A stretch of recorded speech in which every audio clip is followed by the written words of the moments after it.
A continuación, Noticiero Telesucesos. Clasificación A. Apto para todo público. Un noticiero pensado para usted porque se lo merece. Nos acercamos a la realidad desde diferentes perspectivas. Noticiero Telesucesos. Primera parte del Noticiero Telesucesos con las noticias más importantes del día.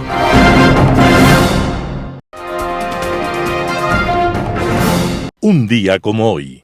La historia relata que un emperador romano tuvo que salir de viaje y al regresar, lo recibieron los rumores generalizados de que su esposa le había sido infiel. Contaban todos que durante una fiesta sagrada que era exclusiva para mujeres, un personaje llamado Clodio había ingresado disfrazado de mujer para poder compartir con la esposa del emperador. Los rumores se convirtieron en una denuncia del Senado por adulterio y alta traición. El emperador, entonces, hombre al que temían sus enemigos en el campo de batalla, llamó a su esposa llamada Pompeya y al sacrílego Clodio, y cuando todos esperaban la condena a muerte, les dijo: Prefiero pensar bien de ustedes, los perdono, pero exijo el divorcio, porque la esposa del César no solo debe ser honrada, sino además parecerlo. El personaje se llamaba Julio César, emperador romano, conquistador de las Galias y de Egipto, y de todas las dignidades que el poder podía ofrecerle. Llegó a ser nombrado dictador perpetuo, emperador, pontífice máximo y padre de la patria. Pero ante tanto poder, las alarmas se dispararon entre los partidarios de la República. Y un día, un grupo de complotados, entre los que se encontraba su hijo adoptivo, terminó con la vida del más grande personaje del Imperio Romano.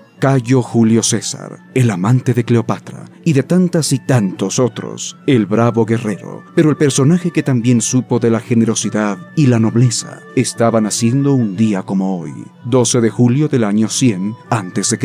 Y así como marcó un estilo de gobierno y una época con sus hazañas, le dio su nombre, Julio, al mes de su nacimiento. Feliz cumpleaños, dictador perpetuo, pontífice máximo y padre de la patria romana, emperador Julio César. Las principales noticias del día. Titulares. Fiscalía acusa a ex gerente de Refinería del Pacífico como coautor de presunto lavado de activos. La fiscal rechaza comentarios que niegan su embarazo. Mario Godoy es designado como presidente del Consejo de la Judicatura. En política internacional, el otro tráfico. Los editoriales serán de Hernán Pérez Luz, Salvavidas con Caliche, Roberto Aguilar, Carondelet en Bruselas. Noticias del día. Fiscalía acusa a exgerente de Refinería del Pacífico como coautor de presunto lavado de activos. Con base en 183 elementos de convicción, Fiscalía acusó a Pedro Merizalde, exgerente del proyecto Refinería del Pacífico, su cónyuge y a la empresa Organ Investment Inc. como coautores del presunto delito de lavado de activos. Un juez anticorrupción había declarado previamente la validez procesal de todo lo actuado en la causa penal. La resolución se conoció en el complejo judicial del norte de Quito, en donde se instaló la audiencia preparatoria de juicio por esta causa. Aunque la defensa de los procesados alegó posibles vicios de nulidad, el juez acogió los argumentos de la Fiscalía y declaró la validez procesal de todo lo actuado, informó el Ministerio Público. Con ello, el fiscal del caso sustentó su dictamen acusatorio.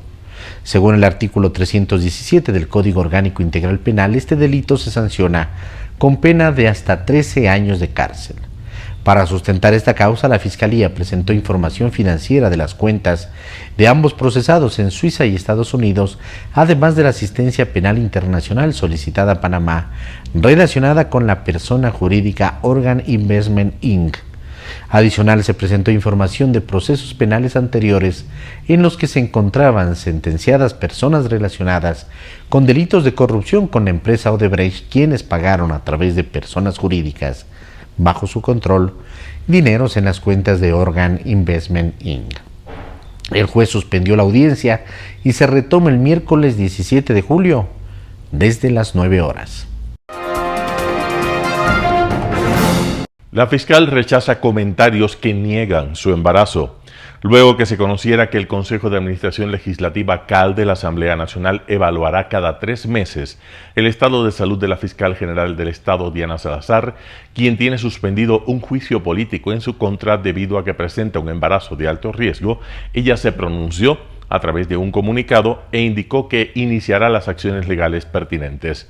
Con mis hijas nadie se va a meter. Como madre y como mujer les digo, ya basta, escribió la fiscal, revelando indirectamente que su segundo bebé será una niña.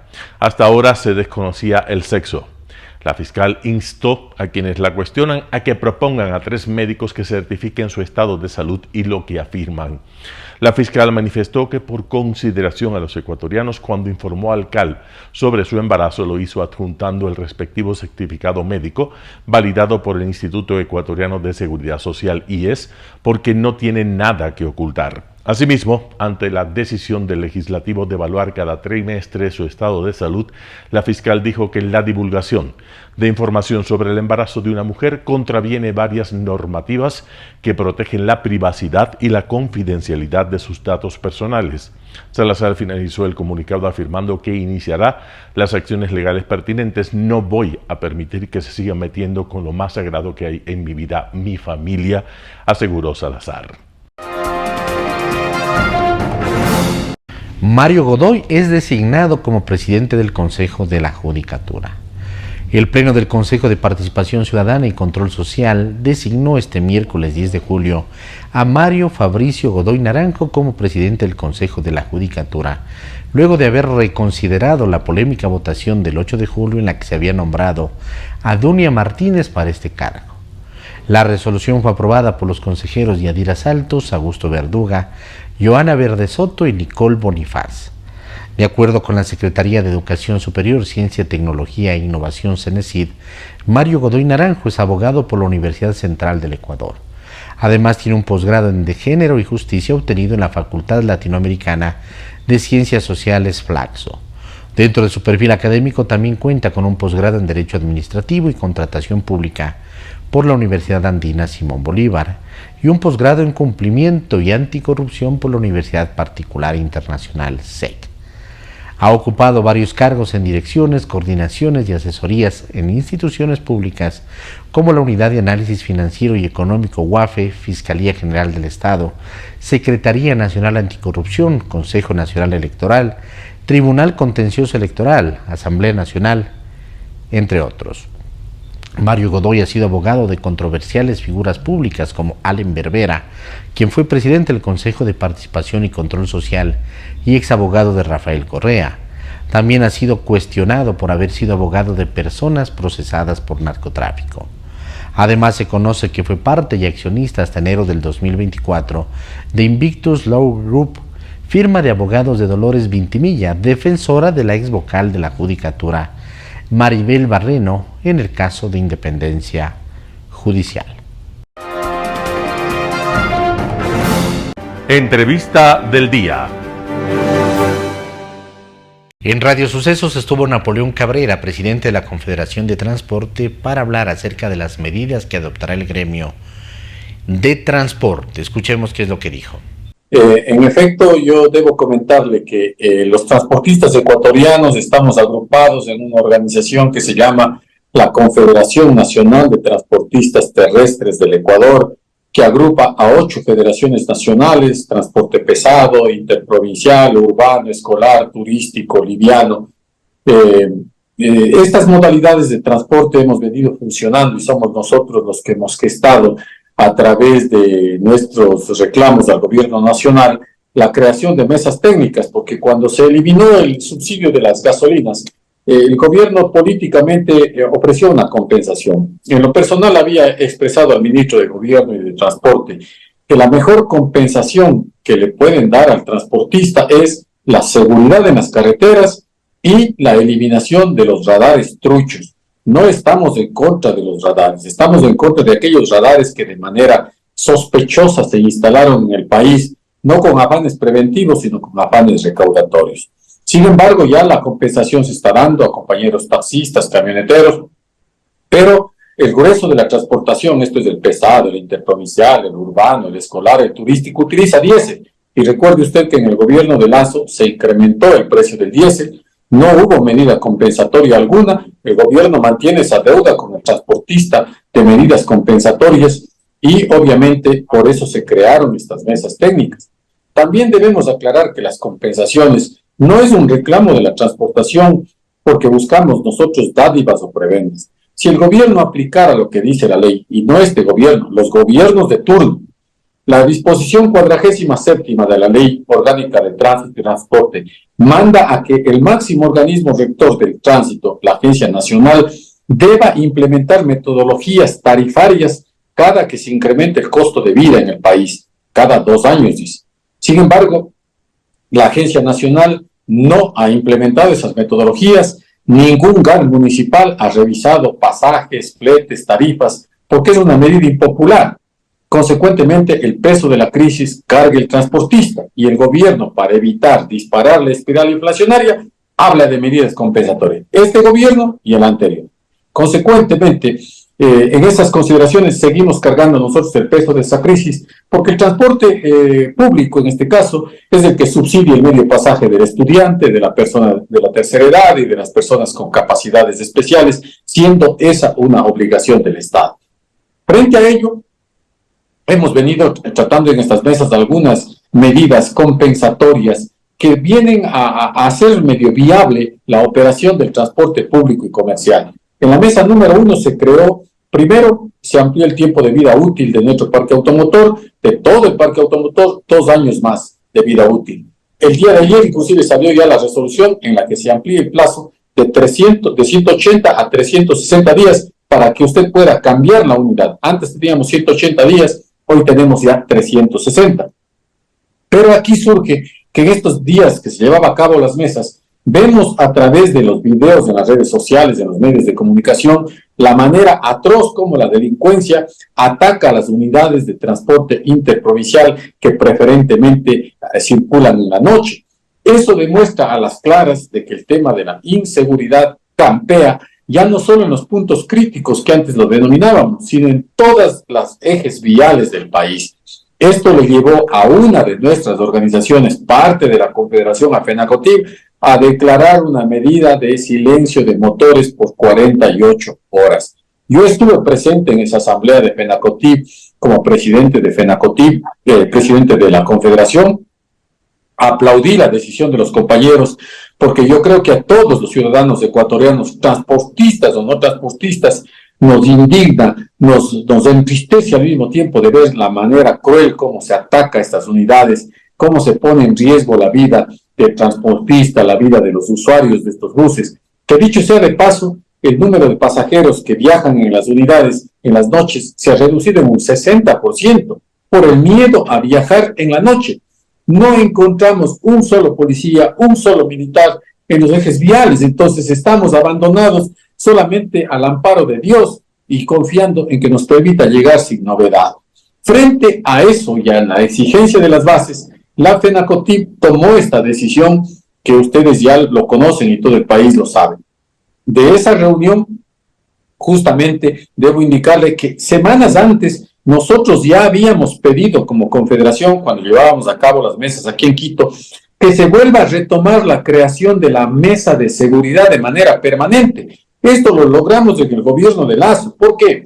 Porque ahí está presente la policía, el ejército, el Ministerio del Interior, del gobierno y los transportistas, porque nosotros estando en el territorio les alertábamos a ellos dónde eran los puntos críticos en la vialidad, en donde se podía combatir a la delincuencia. Pero hoy ya no hay puntos críticos. Hoy todos los ejes viales son críticos. Entonces, pedimos que se vuelvan a reinstalar estas mesas y coincidencialmente, este martes que se instalaba la mesa, tomaron la medida los compañeros de FENACOTIB. Luego de esa asamblea, era mi deber, yo informé a la asamblea de FENACOTIB, que me debía trasladar a la mesa para comunicarle al gobierno la decisión de FENACOTIB y a su vez exigir al gobierno nacional el control inmediato en las vías y carreteras del país. Margarita Hernández, superintendenta de Economía Popular en Radio Sucesos, habló acerca de las cifras de endeudamiento que tenemos los ecuatorianos. Veamos la nota. Efectivamente, desde el organismo de control hacemos un acompañamiento permanente de las cifras de las entidades que conforman el sector financiero popular y solidario, y hemos visto con preocupación cómo desde mediados del año anterior hasta la fecha hay un indicador que va creciendo de manera sostenida y es precisamente el de la mora. ¿Qué significa esto? Significa que cada vez las personas tienen menos capacidad de honrar, de cumplir sus obligaciones crediticias. Y tenemos que entender que hay un análisis ulterior detrás del indicador de la mora. Claro que nos preocupa desde el punto de vista de los indicadores financieros de las entidades que la mora crezca por lo que esto implica para las entidades controladas. Pero detrás de ese indicador de mora hay personas que tienen problemas ya no solo respecto de un crédito, sino de su situación económica general o de su situación económica familiar. Y ahí es donde tenemos que concentrarnos en la necesidad de establecer mecanismos para solucionar estos problemas, porque solucionar esto tiene el doble impacto. Alivia a la persona y por lo tanto procura su bienestar financiero, pero también alivia a las entidades en razón de la gestión que tienen que hacer por el aumento de este indicador. Ahora, para ubicar un poco a la gente, estamos hablando de la economía de los ecuatorianos comunes y corrientes, que no tienen empresas, que viven de su sueldo, que acuden a cooperativas, que tienen cuentas de ahorro en cooperativas, que piden préstamos en cooperativas, y se rigen 404 cooperativas a nivel nacional. No estamos hablando de la banca en general, de la banca más grande, de créditos comerciales, sino de la economía más ajustada, digámoslo así. En realidad no. El tema del sobreendeudamiento es transversal al sistema financiero nacional y a la economía del país. Y no estamos hablando de que son las cooperativas las que han sobreendeudado a sus socios a través del acceso al crédito, sino de que las personas, los ecuatorianos, están sobreendeudados porque tienen acceso a demasiados créditos y los toman sin entender lo que esas obligaciones significan o inclusive arriesgando su propia estabilidad financiera. En general, esos créditos, ¿para qué son? ¿Para qué los piden? Hay de todo, pensemos en las facilidades, por ejemplo, que las casas comerciales dan para todo tipo de compras. Ese es el otro tema. Entonces, ahorita, ¿para qué buscan los créditos en las cooperativas, por ejemplo? Luego hablamos de las casas comerciales con las que uno va y con la cédula simplemente te prestan para que tú compres productos, digamos. Pero hablemos todavía del tema del sistema financiero a nivel de cooperativas. En el sector financiero popular y solidario, si nosotros analizamos la cartera, la mayoría de la cartera está colocada en consumo y microcrédito. Cuando nosotros vemos lo que significa este rubro, ¿no es cierto?, del consumo, ahí adentro está todo, desde la compra de vehículos, por ejemplo, hasta lo que tiene que ver con el gasto de la tarjeta de crédito, ¿no es cierto? Y el micro es una metodología de crédito que está precisamente orientada a apalancar al pequeño empresario, al microempresario, al emprendedor. Ahora, esto no es, aunque sí es la mayoría de la porción de la cartera que colocan las cooperativas y las mutualistas, no es el único crédito al que tienen acceso las personas, y por eso cuando hablamos de ese sobreendeudamiento de las personas, hablamos de este concepto general. La subida de la mora no es solo en la cartera de las cooperativas. La mora también ha subido en la cartera de los bancos y estamos seguros, si es que tuviéramos cifras, que podríamos verificar también una subida de la mora en la cartera de las casas comerciales. A esta situación de alta morosidad, de que los ecuatorianos están sobreendeudados, de que les cuesta mucho pagar sus deudas, también usted ha mencionado que este año ha sido desafiante para el sector, sobre todo de la economía popular y solidaria, porque las entidades también están desacelerando la colocación de nuevos créditos y esto obviamente podría mermar la economía, pero ¿qué podemos esperar en este escenario que estamos? Lo que sucede es que hay que entender, y usted lo ha dicho con toda propiedad, que este es un escenario global. No estamos hablando de un hecho que simplemente ha aparecido, estamos hablando de muchas condiciones que han afectado la capacidad económica de los ecuatorianos y que además tienen una incidencia en el entorno económico del país. En Impacto Informativo, Simón Cueva, rector de la Universidad Internacional del Ecuador, habla sobre los desafíos que tiene la educación superior. Escuchemos lo que dijo. Sí, es un honor para mí asumir el rectorado de la UID sobre todo siguiendo la trayectoria de nuestro anterior rector, Gustavo Vega, que contribuyó mucho tanto a la universidad como al país, a quien agradezco mucho. Entonces, es un gusto colaborar desde ahí y seguir contribuyendo en algo a la educación de nuestros futuros profesionales. Sobre la situación económica del país. El Ecuador ya viene arrastrando dificultades económicas desde hace ya varios años. Y quizás esas dificultades en parte se centran en los temas fiscales, en los temas de disponer de recursos públicos, porque eso a su vez se refleja en que hay menos recursos para inversión pública, para expansión de gasto, etcétera. Y eso a su vez se refleja en atrasos con el sector privado y en lentitud, digamos, de la actividad económica en general, que no solo pasa por el sector público, también pasa por en conjunto de la competitividad del país.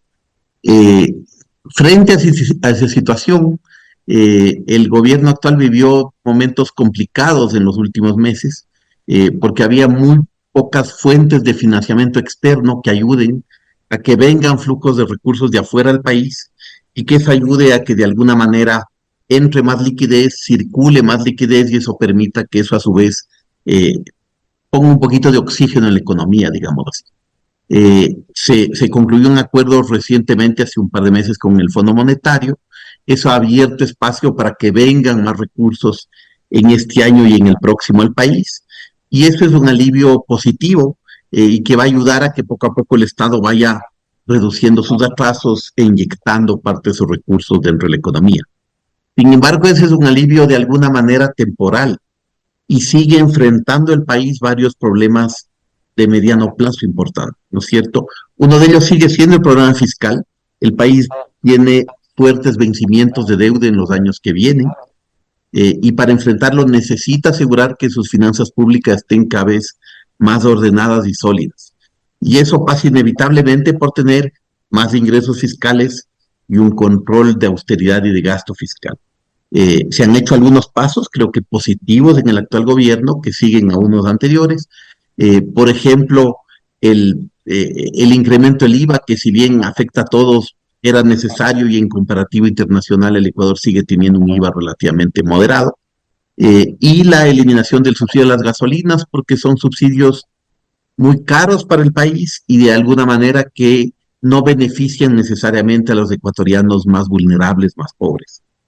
Otra vez, eso implica un impacto en la clase media, media alta, eso implica un esfuerzo de todos, pero cuando el país está débil, creo que todos tenemos que hacer un esfuerzo para contribuir al bien común, que es que el país esté más ordenado, que pueda traer más inversión y que pueda tener un entorno que facilite la recuperación económica y el empleo, que sigue siendo uno de los puntos débiles de la economía ecuatoriana. Empleo y crecimiento económico siguen siendo bastante limitados y débiles. Habrá que ver cómo evoluciona pues la economía en el país y se han dado resultado las medidas planteadas, especialmente esta última que tiene que ver con el desmantelamiento del subsidio a las gasolinas. Vamos a nuestro tema, señor rector. La educación superior en el país tiene varios desafíos, entre ellos verificar sus pensos de estudio en función de la oferta de trabajo real en la nación. Ese quizá es uno de los desafíos existenciales de las universidades públicas y también, obviamente, de las privadas. ¿Cómo visualiza usted esta temática en la UID y en este inicio de gestión?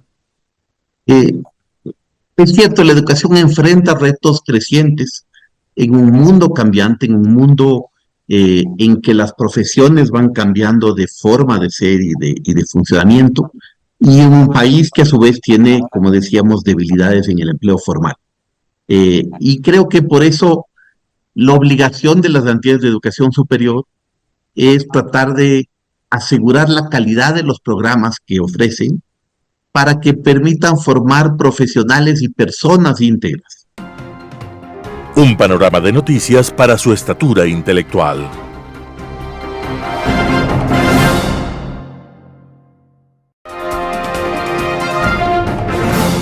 Global Hoy con Alan Catey.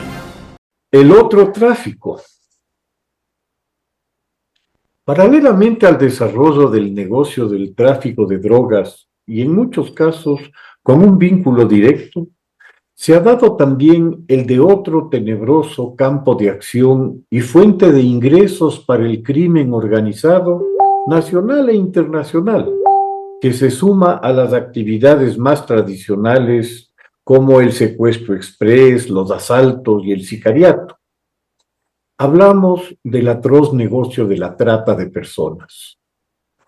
Históricamente, el concepto de la trata se ha referido a la captura y traslado de personas para su posterior venta como esclavos para un modelo económico esclavista, como fuera el caso de los africanos secuestrados por parte de mercaderes árabes, portugueses o ingleses para trabajar en las plantaciones de azúcar, tabaco o algodón, o como servicio doméstico y para labores pesadas. El mundo occidental, por motivaciones éticas propias del pensamiento ilustrado del siglo XVIII, dio el paso para la abolición de la esclavitud a lo largo del siglo XIX, persiguiendo a los navíos negreros dedicados a este infame negocio. No sucedería lo propio con los esclavistas árabes, que continuarían proveyendo a los mercados regionales de esclavos hasta el siglo pasado a una escala más modesta. La siguiente acepción que se dio a la trata de personas es una que continúa vigente y con mucho éxito, la llamada trata de blancas, el traslado de personas para ser sexualmente explotadas en condiciones de semi-esclavitud bajo la total dependencia de organizaciones o individuos que lucran de ellas, amenazadas con castigos, palizas y hasta la muerte. Finalmente, dentro de este sórdido negocio, está la trata de personas que han decidido por su voluntad trasladarse desde su actual residencia en un país a otro distinto, por una multiplicidad de razones, desde políticas o religiosas a económicas o aspiracionales. El último cuarto del siglo XX marcó una ruta que durante el siguiente medio siglo hasta hoy se ha convertido en una de torrentes humanos que buscan escapar de sus entornos. Cierto es que tras la Segunda Guerra Mundial se dieron los éxodos de judíos europeos a Israel o de los europeos orientales escapando en grandes números de las zonas de control soviéticas, mientras pudieron hacerlo al menos, pero no tuvieron las connotaciones criminales que han rodeado a las posteriores. Ya concluida la guerra de Vietnam, se produce el episodio de la llamada gente de los botes, grandes grupos humanos que buscan escapar de la venganza vietnamita por haber colaborado con el enemigo. Muchos miles se ponen en manos de un despiadado servicio, de unas precarias embarcaciones para navegar por las peligrosas aguas del Pacífico y alcanzar las costas más cercanas, Malasia, Filipinas o Indonesia, que por su parte no veían con buenos ojos esa migración que presionaría sus recursos en perjuicio de sus propios habitantes. Era una operación clandestina a cargo de bandas de contrabandistas que en lugar del tabaco, el licor y las drogas que habían sido su negocio durante la guerra, se dedicaron a contrabandear personas. Unas terribles historias rodearon este episodio con asesinatos, violaciones y maltratos de toda naturaleza contra personas y familias en la más absoluta indefensión. Pero nos estamos refiriendo a un episodio de relativamente breve duración, puntual en su ubicación. Lo que vendría más tarde, ante los conflictos que se suscitan en Oriente Medio, en África, en Asia, con las consecuencias de millones de personas desplazadas por la violencia, por las persecuciones religiosas o políticas, pero sobre todo por los fracasos de muchos países y sus gobiernos por crear los necesarios espacios de convivencia en sus sociedades, que frecuentemente terminaron en manos de unas fuerzas armadas transformadas en ejércitos de ocupación cuyo único propósito era su enriquecimiento a costa de la miseria de sus pueblos.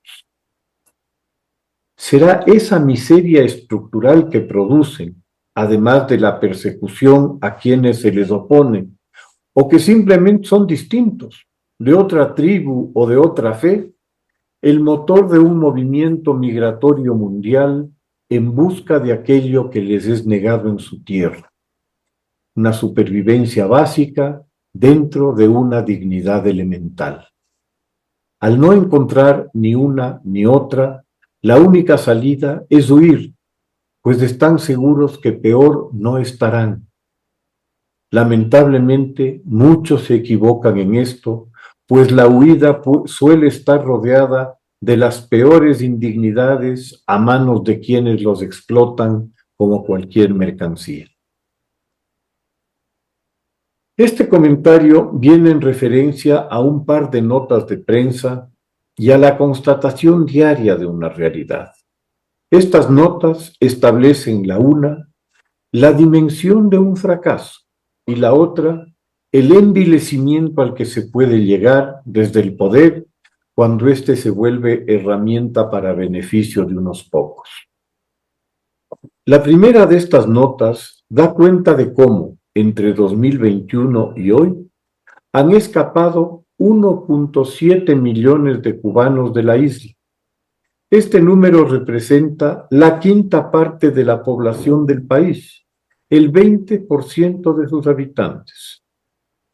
Difícilmente se puede encontrar un rechazo más elocuente a un sistema que ha llevado a su pueblo a tal desesperanza, que acepta jugarse la vida en las selvas con todos los riesgos de las víboras, las humanas en particular, o de los mares, con tal de huir de la miseria a la que lo han llevado quienes se apropiaron de Cuba hace 65 años.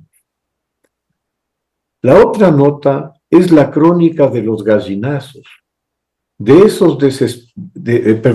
la crónica de los gallinazos de esos desesperados, de sus carroñeros, de quienes han encontrado en sus tragedias y su dolor la posibilidad de exprimirles algo más, algún centavo que puedan aún conservar, algo de su dignidad que, pese a todo, aún resista. La crónica nos habla de la indigna pareja que ha devuelto a Nicaragua a su condición de feudo de sus nuevos hacendados y de cómo, ante la marea humana que busca esperanza para su futuro, se podía hacer negocio con esa desesperación. En efecto, el Ortegato halló un filón de oro al convertirse en la plataforma de ingreso para millones de migrantes, desde el Caribe, al África y a la India, que pueden acceder hoy a Nicaragua sin visa. La dictadura, a cambio, los mete en las redes de trata humana a las que van dejando a lo largo de sus amargas rutas sus escuálidos recursos por un plato de comida o un techo, además, claro, de los honorarios correspondientes a los coyoteros encargados de pasarlos hacia Honduras o Guatemala para que continúen con su viaje hacia esa ansiada esperanza. Ahí otros delincuentes, otros Ortegas, se harán cargo para, como sanguijuelas o vampiros, seguir extrayendo hasta lo imposible a sus víctimas. Y más allá del beneficio económico que pueda Ortega obtener, está su capacidad de crear dificultades y alimentar el problema migratorio para Estados Unidos, utilizando a los migrantes como herramienta y arma política de la misma manera en que se viene haciendo en Europa, desde Bielorrusia o los Balcanes y desde el norte de África. Un arma deleznable e inhumana, pero perfectamente adaptada a la naturaleza de semejantes canallas. Muchas gracias. Editorial. Salvavidas con caliche, artículo de Hernán Pérez Luz publicado en Diario El Universo. Han tenido que traer refuerzos desde Venezuela para ver si tumban la investigación llamada purga. ¿Cómo estarán de desesperados? ¿Cómo serán de sólidas y coherentes las evidencias que la fiscal general ha ido apilando en este caso, que no han tenido empacho en hacer el ridículo? No es broma, pero nada menos que desde Caracas, convertida gracias al señor Maduro en la casa matriz de la corrupción latinoamericana y madriguera de delincuentes internacionales, ha aparecido por arte de magia la grabación de una conversación entre dos individuos, conversación que, según los interesados, exculparía a los principales involucrados en una de las redes de corrupción judicial más grave que se haya destapado en el Ecuador. Al paso que vamos, desde Venezuela, van ahora a resolver cómo deben actuar los fiscales y jueces ecuatorianos. ¿Por qué han decidido hacer el ridículo de importar un salvavidas lleno de caliches que, lejos de ayudarlos a flotar, los hunde más? ¿Qué tiene el caso Purga que enloquece tanto a algunos al punto de pedirle auxilio a Venezuela de Maduro? El asunto es que el caso Purga no es uno de los tantos casos de corrupción de los que estamos acostumbrados en el país. No es solamente el asalto al Banco del Pacífico por varios millones de dólares, liderado por un dirigente político. No es solo eso. Si bien semejante atraco es ya de por sí grave, lo que tiene el caso Purga es algo más. Esa investigación pone al descubierto el maridaje que ha existido entre el sistema judicial del país y la clase política. Ese es el problema. Si bien es verdad que los ecuatorianos tenían una idea de la existencia de esa amalgama entre políticos y jueces corruptos, y para lo cual les servían de referente ciertos casos aquí y allá, es ahora recién con el caso Purga donde las especulaciones e hipótesis han dado paso a evidencias concretas, a pruebas específicas, a confesiones, a nombres, direcciones, teléfonos, tarifas de cobro, venta de sentencias, fórmulas de extorsión, chats, prostitutas, es decir, a todo ese arsenal de tenazas, martillos y sierras que han usado y usan jueces y políticos para convertir a la justicia como una fuente de enriquecimiento personal, de impunidad y de poder. Ese es el problema del caso Purga. No es solamente la viveza de un vulgar vacunador sacándole plata a un banco comercial que en su momento fue ejemplo y líder de modernización financiera y que en manos del Estado fue convertido en el panal de abejas de ineptos y vivarachos. Es que a través de las investigaciones casi se ha desnudado a buena parte de nuestra dirigencia política como un sindicato de asaltantes que han hecho del sistema judicial uno de los peores sistemas de la región. Un sistema que, lejos de garantizar transparencia, que es esencial para asegurar la inversión y el empleo, se ha convertido en una maquinaria de hacer dinero y en arma de vendetas personales. ¿En serio creen que van a vencer al narcotráfico con un sistema judicial que está al servicio de las élites políticas? En vez de canalizar las energías en destruir al caso Purga mediante cantinfladas traídas de Venezuela, lo que requiere el Ecuador son soluciones para que el caso Purga no se vuelva a repetir jamás. Soluciones que no deben ser un pretexto para que el sistema pase de unos dueños a otros. Artículo de Hernán Pérez Luz publicado en Diario El Universo. Carondelet en Bruselas. Roberto Aguilar, El Expreso. Mientras fingen una ruptura irreconciliable, el gobierno y el correísmo coinciden, convergen y convienen en un punto central de la agenda política, quizá el más importante de todos, el control de la justicia. Ese punto que comparten estos supuestos enemigos, que no lo han sido nunca, tiene nombre y apellido: Mario Godoy, candidato ungido por Belén Noboa para la presidencia del Consejo de la Judicatura. Mario Godoy, hasta hace poco procurador de Petroecuador, uno de los cargos más apetecidos de la troncha jurídica nacional, abogado de los hermanos Larrea, célebres narcotraficantes detenidos en Estados Unidos, hombre del círculo de confianza de Maribel Barreno, la cómplice de Wilman Terán, e integrante de la Judicatura con suspensión temporal mientras afronta un proceso penal por obstrucción de la justicia. Barreno, la amiga del presidente, que será llevada a juicio político por la Asamblea y a quien el oficialismo no tiene que preocuparse por absolver porque ya lo harán los correístas. De ahí viene este Mario Godoy, a quien Noboa y Correa quieren al frente de la Judicatura para que los nombres de los jueces de la Corte Nacional que le servirán a este para revisar sus sentencias de corrupción, a aquel para administrar los chorrocientos casos contra la familia Goldbaum y tantos otros. Pueden pelearse en los demás, nunca en lo importante. En eso estaban cuando el Consejo de Participación Ciudadana y Control Social, que creían controlar, en un descuido, les dio el esquinazo, y no precisamente por intervención de Esteban Guarderas, ahora consecuente con los intereses de Noboa. Resulta que aprovechando una licencia por paternidad del consejero Augusto Verduga, uno de los correístas a quienes la impresentable Diana Tamaint permitió llegar a un cargo vedado para los partidos políticos, el presidente Andrés Fantoni puso en marcha los mecanismos de la elección. Este lunes el Pleno del Consejo de Participación Ciudadana y Control Social designó como presidenta del Consejo de la Judicatura a Dunia Martínez, una académica sin conexiones con partido político alguno, por más que el trolerío novocorreísta le endilgue parentescos no deseados. La conmoción sacudió cual ola sísmica desde Carondelet hasta Bruselas. Lo que vino a continuación fue el habitual despliegue de indecencia política de los protagonistas de esta historia. Se forjó un video, que los registros oficiales de la sesión desmienten, para acusar a Fantoni de haber impedido votar a la consejera correísta Nicole Bonifaz, que recurrió con el patrocinio de los funcionarios de la Judicatura a la consabida acción de protección para impedir que la Asamblea posesione a Dunia Martínez en el cargo, cosa que debería ocurrir hoy. Se activó a la Comisión de Fiscalización de Pamela Aguirre, siempre dispuesta para los trabajos sucios, para poner en vereda al Consejo de Participación Ciudadana y Control Social y presionarlo. Fueron llamados a comparecer los integrantes de ese organismo y con el único argumento del video forjado, admitido como válido desde el minuto 1, se los amenazó con llevarlos a juicio político si no reconsideraban la elección.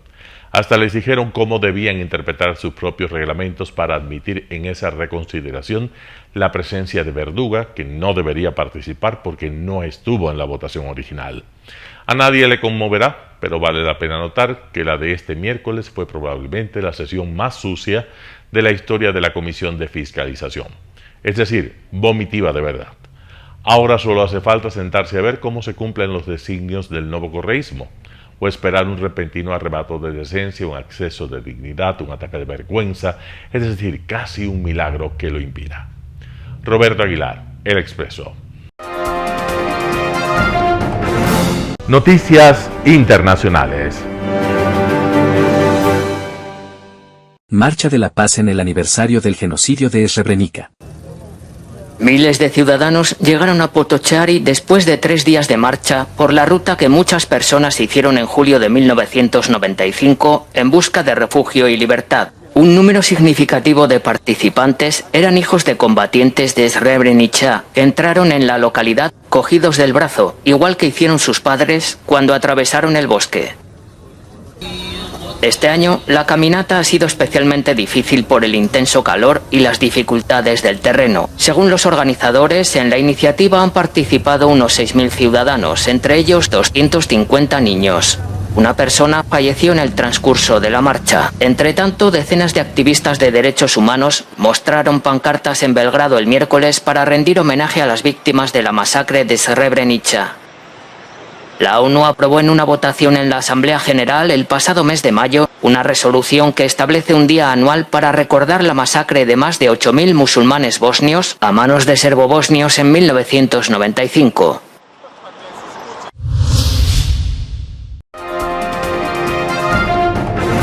$140 millones de estadounidenses bajo alertas por calor extremo.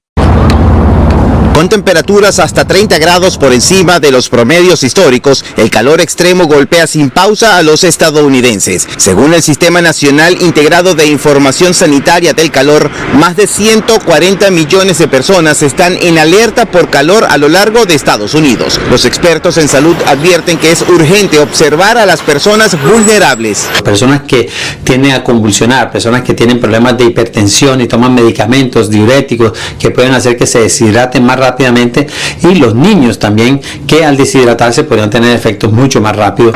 De acuerdo con el Departamento de Salud, en 34 estados de la nación se registra el impacto de temperaturas extremas, entre los que destacan California, Arizona, Nevada, Texas y Florida. En este último, bomberos y paramédicos instan a protegerse de la sobreexposición en las áreas al aire libre y buscar resguardo si hay síntomas de sofoco. Si no tiene acceso a aire acondicionado, le recomendamos que se alivie del calor en la casa de un amigo o con algún familiar que tenga aire acondicionado. También puede visitar alguna instalación pública donde haya aire acondicionado. Anualmente, las muertes en Estados Unidos han aumentado considerablemente por causa del calor extremo. Por ejemplo, en 2022 hubo 1.722 fallecidos y el pasado año más de 2.300. También se recomienda vigilar a los trabajadores bajo el sol ante un golpe de calor. El organismo que está expuesto a calor tan extremo por tanto tiempo pierde la capacidad de controlar su propia temperatura. El pasado fin de semana en el Valle de la Muerte en California se registró una máxima de 53.3 grados centígrados, donde se produjo una muerte asociada al calor. José Pernalete, Voz de América, Miami.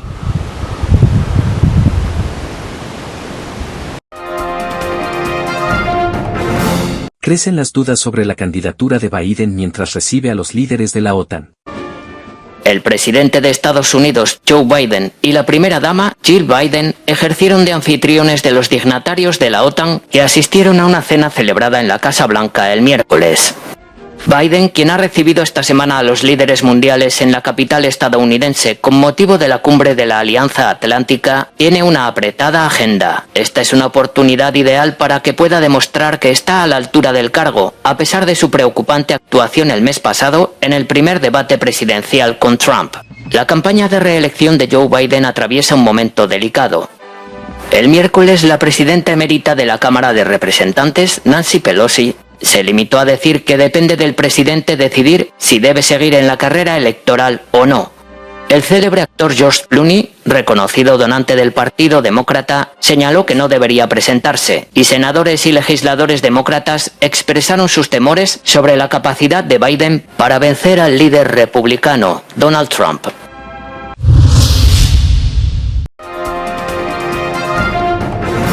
Israel ordena la evacuación total de Gaza tras 48 horas de bombardeos. Israel ordenó la evacuación completa de la ciudad de Gaza por considerarla zona de peligro de combates. Folletos dirigidos a la población invitan a todos a abandonar la ciudad principal de la franja utilizando dos carreteras seguras que conducen a Deir al-Balá y al-Zawaida. Los comandos israelíes, Hamas y el movimiento de la Yihad Islámica se han reagrupado en la zona. Los combates y bombardeos se han sucedido durante 2 días, especialmente en los distritos orientales de la ciudad de Gaza. Sin embargo, varios civiles que huían informaron a los medios de comunicación locales árabes e israelíes de que también habían sido alcanzados por francotiradores cuando abandonaban las zonas evacuadas y también una vez llegados a las zonas designadas por la orden israelí. Mientras tanto, los mediadores internacionales en Qatar no han conseguido alcanzar una tregua entre Israel y Hamas. Además del intercambio de rehenes israelíes y prisioneros palestinos, según el Washington Post, está a punto de alcanzarse un acuerdo sobre el futuro de la franja. Un gobierno provisional sin Hamas ni Israel y una fuerza de seguridad contratada por Estados Unidos. Hablando sobre el futuro, el primer ministro Benjamin Netanyahu siempre ha dicho que las cuentas de la responsabilidad de los atentados del 7 de octubre se harán al final de la guerra. Pero el miércoles los mandos militares estaban en Kibbutz Be'eri, el sur de Israel, disculpándose. Hace 9 meses no estábamos allí.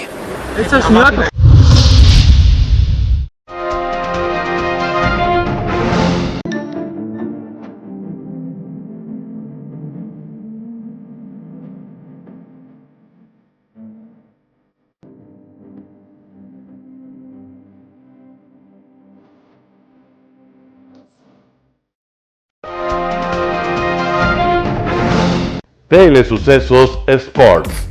Deportes, deportes, deportes. Todas las tardes, 4 horas de lunes a miércoles, de 14 a 17 horas. Los jueves y viernes, 6 horas, de 12 a 20 horas. Desde Arena Telesucesos. Transmisiones en vivo, siempre Ecuavóley y luego Deportes para recordar. Todas las tardes Deportes en Telesucesos Sports, bajo la dirección del arquitecto David López.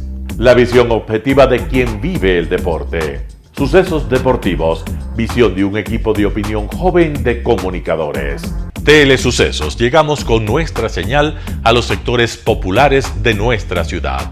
Quienes no tienen televisión por suscripción atenderán nuestra señal sin costo en Canal 29 UHF Telesucesos. Siempre ecuatorianos, resaltamos nuestra identidad. El básquet, esgrima, tenis de mesa, taekwondo, box y muchos deportes más en Telesucesos Sport, sin costo desde la comodidad de su hogar en Telesucesos Canal 29. Arena Telesucesos es una importante y funcional edificación cubierta dispuesta para la práctica y desarrollo de eventos del Ecuavóley.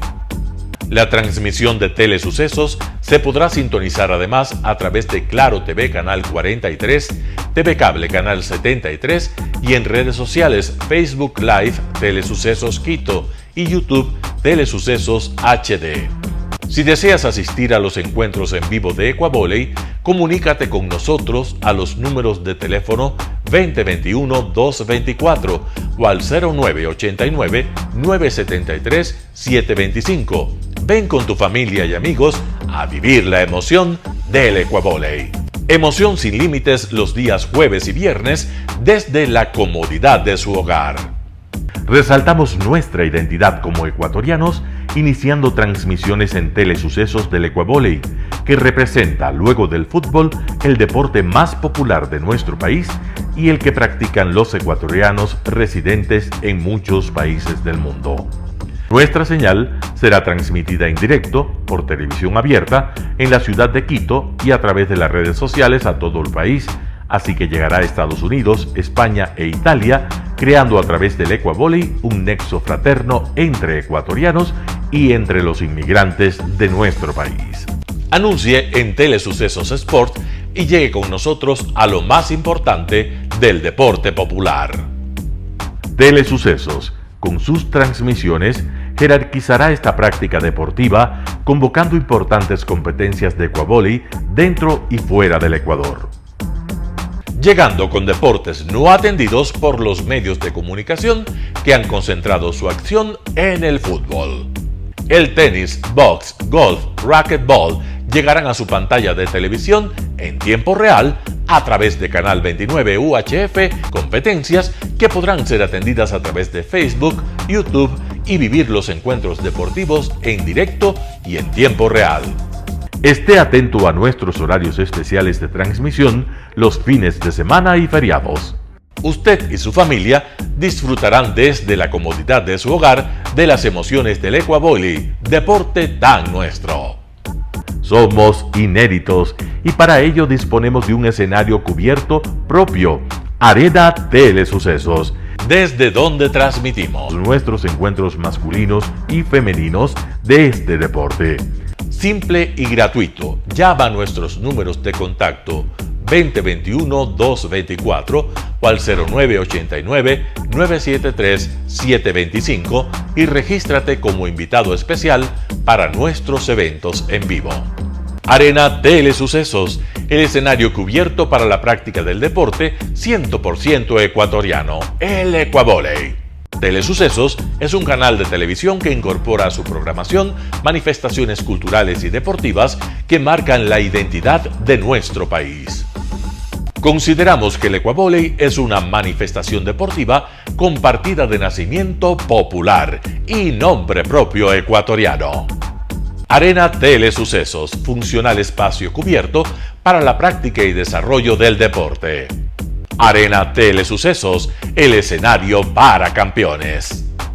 Arena Telesucesos atiende deportes de su preferencia: básquetbol, tenis de mesa, esgrima, taekwondo, fútbol sala, box, halterofilia. ¿Cómo llegar? Nuestras instalaciones se encuentran en el norte de la ciudad, en un sector de gran crecimiento y desarrollo urbano al que se accede a través de la vía E35, más conocida como la Avenida Panamericana Norte. Desde el centro comercial El Portal, a 2 kilómetros a la derecha, se encuentra la calle García Moreno, antiguo camino a Llano Grande, una arteria en la que se desarrollan dinámicos comercios. Junto al centro comercial Ciudad Alegría, a 100 metros, hemos llegado a nuestras instalaciones, Arena Telesucesos, la cancha del Ecuavóley. Por fin tiene usted un espacio de difusión de su deporte preferido. Telesucesos, el canal de televisión siempre inédito. El noticiero Telesucesos es retransmitido de lunes a viernes a las 7 horas por Radio Planeta Sur 106.1 FM de la ciudad de Loja. Noticiero Telesucesos.